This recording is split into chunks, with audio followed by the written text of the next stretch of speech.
नामक एक आदमी रहता था। वो बहुत गरीबी में जी रहा था। वो अपनी पत्नी और बेटे के साथ एक छोटे घर में रहता था। वेंकैया एक छोटे होटल में काम करता था। वेंकैया का मालिक रंगैया, जो हर रोज की कुली उसे देता था, वो वेंकैया को बिल्कुल काफी नहीं था। इसी कारण वो तीनों अच्छा खाना खाकर बहुत दिन हो गए थे। वेंकैया की पत्नी कमला भी जब भी उसको वक्त मिलता था, उस गांव के कुछ घरों में साफ सफाई करना, बर्तन साफ करना जैसे काम करती थी। लेकिन वो पैसे भी उनके लिए काफी नहीं थे। इस कारण पति पत्नी दोनों एक दिन घर में बैठकर ऐसे बात करते हैं। हाँ, जो भी पैसे कमा रहे हैं उसी दिन खत्म हो जा रहे हैं। ऐसे ही चलता रहा तो हम हमारे बच्चे को कैसे पढ़ाएंगे? मुझे कुछ समझ में नहीं आ रहा है जी। मुझे भी पता नहीं कमला कि हमारी जिंदगी कब बदलेगी, कि हम अपने खुद के घर में आराम से कब सोएंगे। वो दिन कब आएगा? वरना आप ऐसी छोटी मोटी काम नहीं, कुछ बड़ा देख लीजिए ना, ऐसा कुछ जो हमें ज्यादा पैसे दे। ये सुनकर वेंकैया, ठीक है कमला, कल सुबह जाकर मैं कोई दूसरा नया काम ढूंढूंगा, ऐसे कहता है।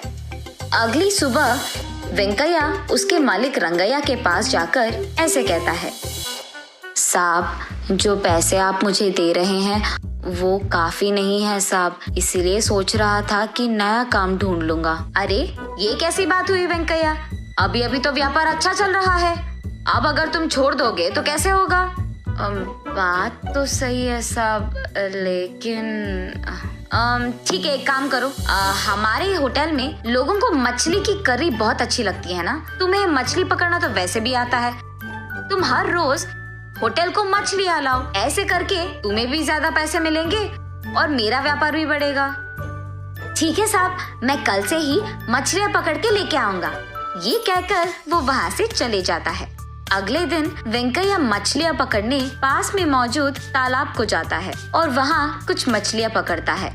ऐसे वो उस दिन के पकड़े हुए मछलियाँ लेकर होटल जाकर उसके मालिक रंगैया को देता है। ताज़ी मछलियाँ लाने के लिए होटल का मालिक रंगैया वेंकैया को उसके रोज की कुली से कई गुना ज्यादा पैसे देता है। ये देख वेंकैया बहुत खुश होता है। ऐसे ही अगले दिन भी ज्यादा मछलियाँ पकड़कर वेंकैया रंगैया को देता है। उसी हिसाब से रंगैया भी ज्यादा पैसे देता है वेंकैया को। ऐसे ही कुछ दिन चलता रहा और वेंकैया को भी ज्यादा पैसे मिलने लगते हैं। ऐसे ही चलता रहा तो कुछ दिनों में हम एक घर भी खरीद पाएंगे और हमारे बच्चे को एक अच्छे स्कूल में पढ़ा सकते हैं। ये सोचकर पति पत्नी दोनों बहुत खुश होते हैं। ऐसे ही कुछ दिन बीत जाते हैं। एक दिन मछलियाँ पकड़कर होटल जाता है वेंकैया। वेंकैया, व्यापार ठीक नहीं चल रहा है, कल से मैं तुम्हारे पास मछलियाँ नहीं खरीद पाऊंगा और आज भी इतने सारे मछलियाँ मैं नहीं खरीद पाऊंगा, इसलिए थोड़े ही खरीदूंगा और उनके पैसे दे दूंगा। ये कहकर कुछ ही मछलियाँ लेकर उनके ही पैसे देता है रंगैया। उसके बाद बाकी मछलियों को हाथ में लेकर वेंकैया ऐसे सोचता है, अरे रे, अभी अभी तो मैंने सोचा कि पैसे हाथ में आ रहे हैं और ऐसे हो गया। ऐसे ही दुख में वो अपने घर जाता है। घर जाकर जो कुछ भी हुआ वो अपनी पत्नी कमला को बताता है। रहने दो जी, जो आया वो आया, जो गया वो गया, अब क्या ही करेंगे, हमारे नसीब में तो इतना ही लिखा है शायद। ठीक है, चलो आज के लिए मैं खाना तो बना लूंगी। ये कहकर वेंकैया के लाए हुए सारे मछलियों में से बड़ी मछली को काटते ही उसके अंदर उसे सोने की बड़ी मूर्ति दिखाई देती है। उसे देख कमला आश्चर्यचकित हो जाती है और तुरंत उस मूर्ति को वेंकैया के पास ले जाती है। उस मूर्ति को देख वेंकैया, अरे बाप रे, ये तो शुद्ध और स्वच्छ सोने से बना है, इसे बेचेंगे तो हमें बहुत पैसे मिलेंगे, ऐसे कहता है। हाँ जी, बात तो सही है, मुझे लगता है कि हमें नसीब इस रूप में आया है। वो कहते हैं ना कि भगवान जब एक दरवाजा बंद कर देता है तो दूसरी तरफ एक और खोल देता है, ऐसे कहती है। अरे हाँ, बिल्कुल ठीक कह रही हो कमला। अगले दिन उस सोने की मूर्ति को लेकर सोने की दुकान जाता है वेंकैया। वहाँ का मालिक उस मूर्ति को जांचकर ऐसे कहता है, अरे ये तो बहुत पुराना मूर्ति है और इसका मूल्य बहुत ज्यादा है, अब तुम्हें देने के लिए मेरे पास उतने पैसे तो नहीं है। अरे रे, अब क्या करेंगे साहब? लेकिन मैं तुम्हें थोड़े थोड़े करके पैसे एक ही बार में तो नहीं दे सकता, मंजूर है वेंकैया? ठीक है, वही करेंगे फिर। ये कहकर उस मूर्ति को बेचकर थोड़े पैसे घर ले जाता है वेंकैया। लिए उन पैसों से सबसे पहले वो एक होटल शुरू करता है और उस होटल में वो मछली की बिरयानी को बेचना शुरू करता है।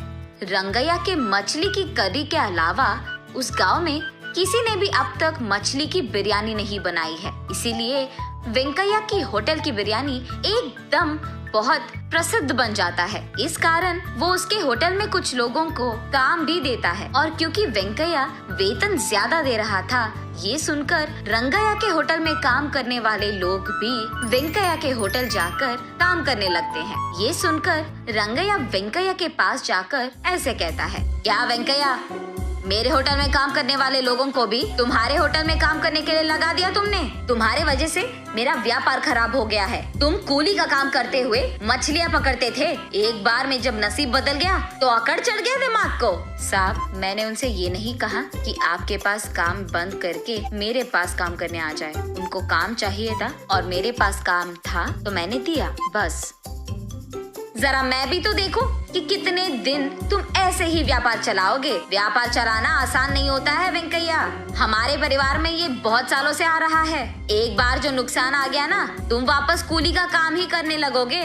याद रखना, क्या कहीं लिखा है कि आप जैसे लोग ही व्यापार कर सकते हैं और हमारे जैसे नहीं? और वैसे भी मुझे कोई डर नहीं है साहब, अगर मेरा व्यापार नहीं चला तो मैं वापस कूली का काम कर ही लूंगा, लेकिन आप तो वो भी नहीं कर पाएंगे। आपका व्यापार वैसे भी ठीक तो नहीं चल रहा, तो जरा आप ही देख लो, कूली का काम करना है या कोई और। ऐसे आराम से रंगैया को जवाब दे देता है वेंकैया। ये सुनकर गुस्से में चुपचाप वहाँ से चले जाता है रंगैया। एक तरफ होटल चलाते हुए कमाकर, दूसरी तरफ उस सोने के दुकान के मालिक से पैसे लेता है वेंकैया। उन्हीं पैसों से उसके बेटे को एक अच्छे स्कूल में पढ़ाता है, एक अच्छा घर भी खरीदता है और उसकी बीवी को ढेर सारे गहने खरीदता है। ऐसे कुछ ही दिनों में वेंकैया काम के लिए ढूंढने के स्थान से काम देने के स्थान तक जाता है।